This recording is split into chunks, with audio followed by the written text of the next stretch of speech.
Salut l'ami, bienvenue dans cette 7ème vidéo du Tour de Suisse. Alors oui, je sais, ça fait depuis août dernier que j'ai pas sorti de vidéo, mais le problème d'ordinateur, du logiciel de montage, tout ça, j'ai tout perdu mes données, j'ai dû recommencer. Ça m'a pris beaucoup de temps à recommencer. Mais voilà, je suis de retour. Bon, évidemment, je vais pas faire long parce que vous commencez à connaître le concept. Sauf pour ceux qui viennent d'atterrir sur cette vidéo et qui savent pas ce que c'est. Allez voir les autres vidéos avant celle-ci. C'est la 7ème et donc il y en a 6 autres avant et il y en a encore 2 après celle-ci. Vous connaissez donc C'est parti pour le générique un petit peu remasterisé puisque il a une bonne année de vécu derrière lui. Allez, c'est parti.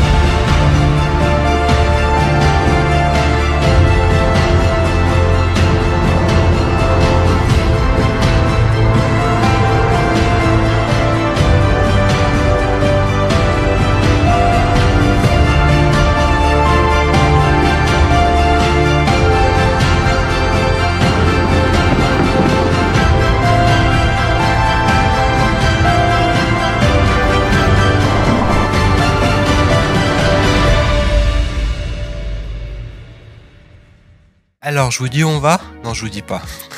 Comme ça, il y aura un peu plus de suspense dans cette vidéo. Mais un indice, on a beaucoup de routes à faire.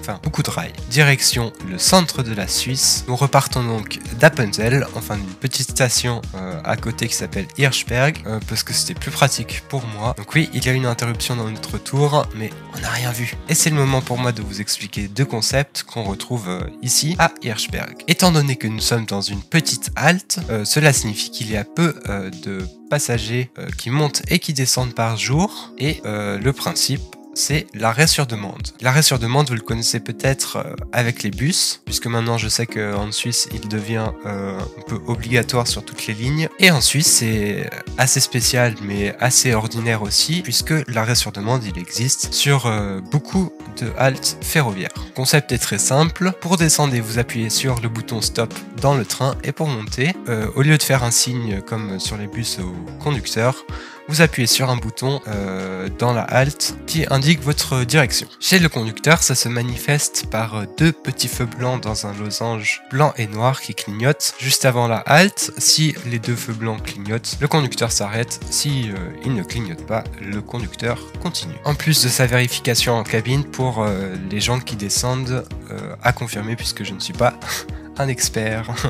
Et le deuxième concept, on le retrouve ici sur les chemins de fer de l'Appenzell, les Appenzeller Bahnen. On avait déjà voyagé avec sur la vidéo d'avant, et c'est un tram-train. Oui, vous avez tout de suite deviné, puisque tram-train, eh bien c'est composé de deux mots, un tram et un train. Puisque le mot tram est avant le mot train, oui, ça fait beaucoup de tram et de train, eh bien ça signifie que le tram-train est plus fait pour circuler sur les voies de tram que sur les voies de train. Sinon, on aurait appelé ça un train-tram, et c'est un train qui peut circuler sur des voies de tram. Et les tram-trains de l'Appenzeller Bahnen, ce sont des Stedler Tango. Et oui, exactement les mêmes trams qu'on a à Genève. Un petit peu modifiés par rapport à leur design. L'intérieur fait penser à un train plutôt régional, mais qui pourrait aussi opérer sur un service urbain. On quitte peu à peu alors le canton d'Appenzell pour rejoindre la grande ville de Saint-Gall. Allez, c'est parti!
Et par la magie du tram-train, nous arrivons en plein centre de Saint-Gall sur la Marktplatz, place du marché, et mes 3 heures de correspondance me laissent le temps de visiter la vieille ville comme vous avez pu le voir, avant de repasser sur le réseau Grande Ligne DCFF avec un interrégio 13 jusqu'à Lucerne. Allez, c'est parti. Ah non, avant, je vous ai pas présenté mon ami le Twindex. Enfin mon ami, je sais pas trop. Le Twindex, le Bombardier Swiss Express, c'est le tout dernier train grande ligne DCFF. 2 étages pendulaires, il fait peau neuve, mais malgré ses nombreux problèmes à sa livraison, cela devient l'un des trains DCFF avec le plus de dérangements. Nous prenons un train combiné d'Interregio 13 et 75 jusqu'à Lucerne en passant par la gare centrale de Zurich. Nous retrouvons alors peu à peu la grande vitesse que nous avions quittée lors de la deuxième vidéo à Brigue, juste avant de passer sur le réseau du Matterhorn-Gotthardbahn, chemin de fer métrique. Oui, je sais, ça remonte, c'était il y a 1 an.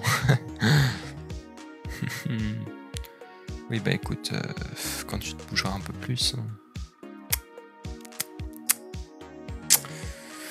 Non, mais c'est bon, ça prend du temps de faire des vidéos. Bref, allez, cette fois-ci, c'est vraiment parti. Nach Rossau, Winterthur, Zürich Hauptbahnhof, Abfahrt 14:37 Uhr, 1. Klasse Sektor B und C, 2. Klasse Sektor C, D, E und F.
Vous l'avez vu, encore de magnifiques paysages dans cette nouvelle région et les cantons de Nidwald et d'Obwald que nous traversons. Vous l'avez aussi peut-être deviné au changement de réseau à Lucerne, nous sommes sur le Zentralbahn et nous nous dirigeons vers Engelberg. C'est le grand retour de la voiture unifiée dans laquelle je suis, avec cette composition HGE Pendel du Zentralbahn. Je ne pourrais pas tout vous expliquer en détail parce que je ne suis pas un expert là-dessus, mais je vous renvoie au reportage de Raiwan sur cette ligne qui explique tout ça magnifiquement bien. Vous avez pu voir que j'ai fait pas mal d'accélérés sur les clips d'avant pour rester au maximum attractif, donc j'espère que ça vous a plu. Donc dites-moi ce que vous en pensez, moi je serais ravi d'avoir votre retour pour pouvoir m'améliorer. Oui, il y a un clin d'œil sur mes notes. Une dernière chose à vous dire avant de continuer cette montée vers Engelberg, j'ai aussi mon Instagram de photos. Allez me suivre là-bas où je partage plein d'histoires sur les lieux que je visite, avec toutes les photos que je fais. Je vous mets le lien dans la description. On est 60 là-bas et 110 aussi, donc faut équilibrer un peu un moment. Et voilà.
Merci à tous, chers amis et chères amies, d'avoir regardé cette vidéo. Ça a comme d'habitude été un grand plaisir à voyager et à monter tout ça. Ça me rappelle beaucoup de souvenirs. Bon, ça a été un peu long, mais ça, faut pas trop le dire. Je prends volontiers vos retours sur ce qui est bien et sur ce que je peux encore améliorer, comme ça je continue de progresser. On se retrouve tout bientôt, enfin, vous commencez à me connaître, pour la 8e vidéo, l'avant-dernière. Ou peut-être que je montrerai d'autres trucs avant, puisque j'ai un peu de programme encore. Et je vous promets déjà de belles images. Allez, bye bye les amis. Out.